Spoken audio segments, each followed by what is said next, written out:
In March 1947, Earl Louis Mountbatten and his wife Edwina arrive in New Delhi. The great-grandson of Queen Victoria and second cousin to George VI, Mountbatten brings a regal presence to the drama of India's independence. As the last viceroy, he bears responsibility for India's fate. 2nd of April, 1947. I have now completed my first week in office.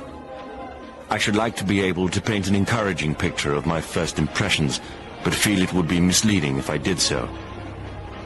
The scene here is one of unrelieved gloom.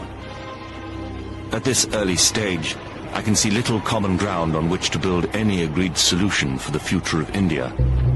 The only conclusion I have been able to come to is that unless I act quickly, I may well find the real beginnings of a civil war on my hands.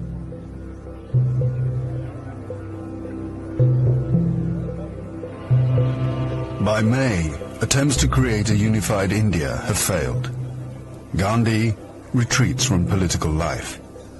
Muhammad Ali Jinnah, leader of the Muslim League, and Jawaharlal Nehru of the Indian National Congress concede to divide India. Fearing a total loss of control, Mountbatten brings forward the transfer of power to August. Two nations will be created by partition, a secular India and a new homeland for India's Muslims, Pakistan.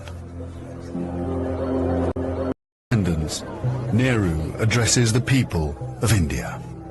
Long years ago, we made a tryst with destiny, and now the time comes when we shall redeem our pledge.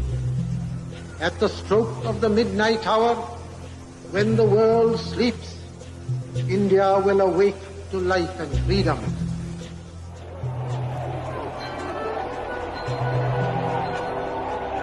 The 15th of August, 1947.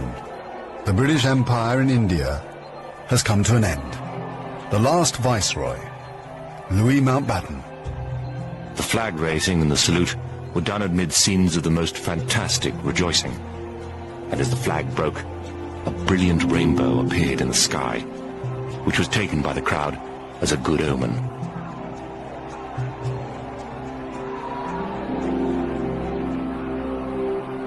Qasim Muhammad. On the 15th of August came freedom. The freedom to burn, loot and murder. While Delhi and Karachi were celebrating, central Punjab was burning.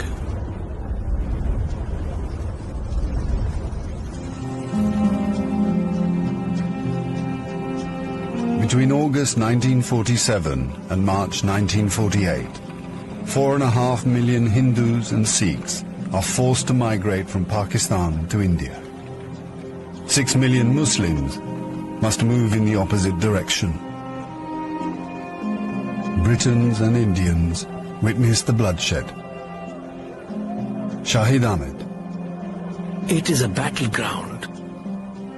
People have gone mad. Trains to Pakistan are being looted and occupants slaughtered. We all knew that carnage was in the offing. So did Mountbatten.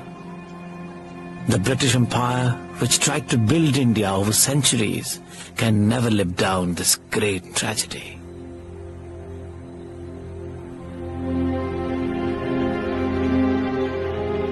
Lieutenant Colonel Hubert Boyd Hudson. The sight from the air was awe-inspiring. In this chaos, millions of refugees were struggling to get to India or Pakistan. Thousands of others were doing their best to prevent them, murdering them by the hundred. But death is nothing. There are things more terrible than death.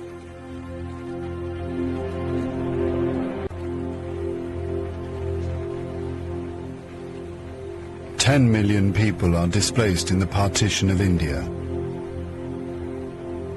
1 million are dead.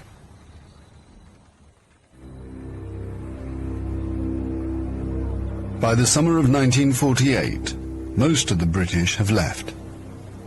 Hubert Boyd Hudson has been in India for 15 years. India is full of ghosts. Houses I have lived in, now inhabited by Indians, remind me of the days which will never come again. When the Viceroy drove past with a cavalry escort in red coats. I have seen the greatness of the British in India, but now it is all ended, and we are the last to leave, the few who are trying to tidy up the mess which the sudden splitting of an old empire has caused.